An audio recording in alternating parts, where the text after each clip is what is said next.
live at 3. Let's go climb a tree. Well, it's blog post day, and we got a bunch of stuff that is related to the raid store. We're going to get access to a 3-diamond spider Gwen. Actually, they don't call that. They call her Ghost Spider. And then we also got updates to something called Temporal Dimension, which is going to replace Pocket Dimension, I guess. Stormwatch, before we get into the blog post, is spend ISO 8 energy starting on the 13th. Earn allied supply orbs for coordinated catastrophe alliance event starting on the 13th. Spend campaign energy on the 14th to earn aged adamantium orb fragments for red in the tooth and claw milestones event starting on the 14th. Crucible for the event starts on the 14th, and then spin power cores, everyone's favorite, on the 14th. Big shout out to Updog. Now we're going to get into the blog.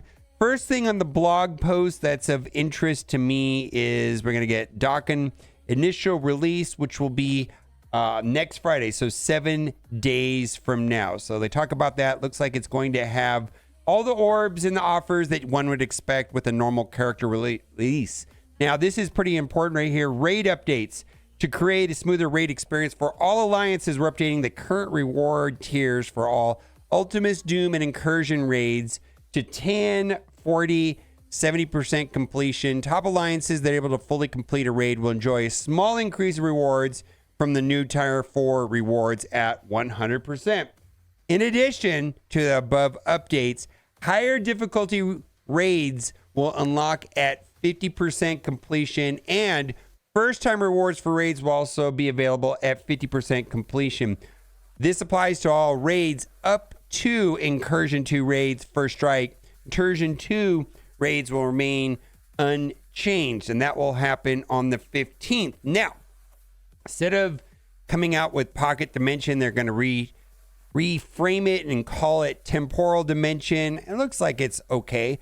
Gear up for the next Pocket Dimension. Explosive Realm calls upon your Cabal team to lead your roster through the hordes of enemies to bring home Crimson Gear and other big rewards.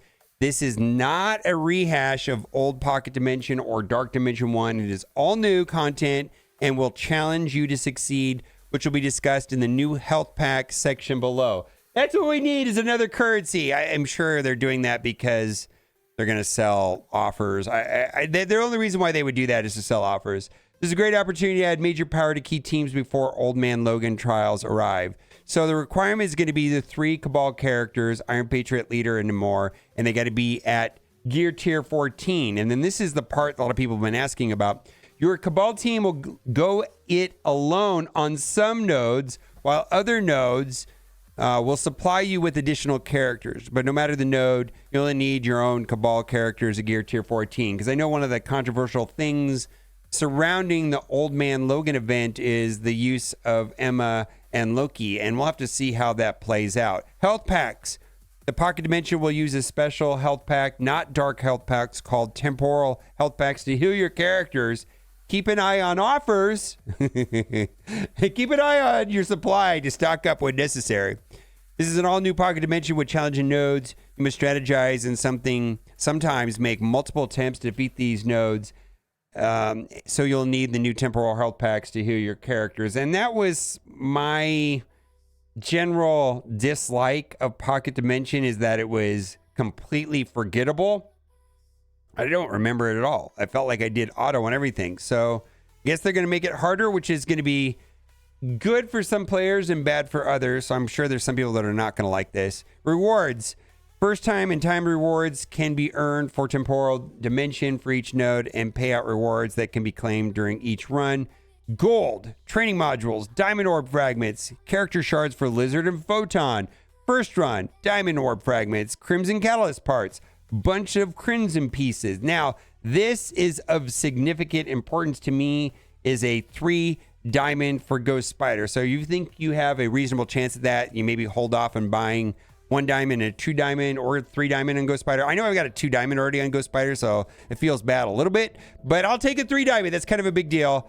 Ghost Spider, character shards, crimson catalyst parts, crimson alien spores, and so on. And there's also going to be a Friday free claim. And also right now, daily, there is a vote for Karen and who her mentor will be, whether that's going to be Morbius or whatever, but don't forget to do that. That has a different reset time than a server reset. It's like 3 hours later when that resets every day, but you get 50 energy and 50 power cores. Now, as mentioned in yesterday's video and a special blog post, is that they reworked the raid store, and this is amazing. I just think this is actually fantastic. And for me, my effective roster, if you will, like I can largely take up to gear tier 17 because there's a ton more access to uniques, and now we have access to Black Cat and Nova's awakened abilities with the standard raid currency, and then with the ultra currency you can get Green Goblin Classics awakened abilities, and you can get Crimson gear. Now, a lot of people asked, and I did mention in yesterday's video, but I'll just go over it again. The order of importance, in my opinion, for Green Goblin's awakened abilities is without a doubt passive first. And the reason for that is that the way that it was initially designed is that they were supposed to be Crucible offense. Like, for example, the passive, when it first came out, only read on Crucible offense, apply defense up for 2 turns itself and all superior 6 allies. But it was bugged in the character's favor and it did this. While this character has charged, gain 40% chance to counterattack self and all sinister 6 allies.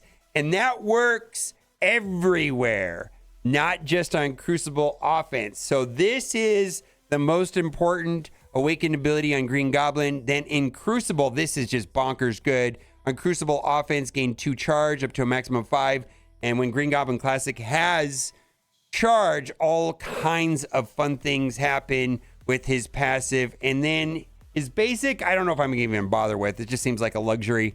On Crucible offense, gain 10% crit chance for each Spider-Verse character that is present. Now, the alternative to spend this currency is going to be Crimson Gear Raid Orbs. And I opened a ton of them, and I was able to do my very first gear tier 19, which was Ghost Rider Robbie. I feel like that is going to be a first for a lot of people. I don't have super set plans on what I want to do right now. I am currently working on Vulture, Robbie, Ghost Rider, and Noir, as well as Black Knight, Super Skrull, and Apocalypse. I haven't fully made up my mind on Penny and Pav, but they seem to be popular, and from what I'm hearing, the city section is relatively easy. As far as I'm concerned, Noir and Ghost Rider Robbie are just like a match made in heaven, and a lot of people have been very happy with them too. Vulture is relatively easy to upgrade, and then we'll figure out the other two. But I am upgrading Super Skrull, Black Knight, and Apocalypse, just because they're the 3 best characters in the game outside of Mephisto. Mephisto is the best character. Now, let's keep going. Tons of better access in the raid store with the teal gear. My goodness. I feel like my effective roster can all be gear tier 17 relatively easy.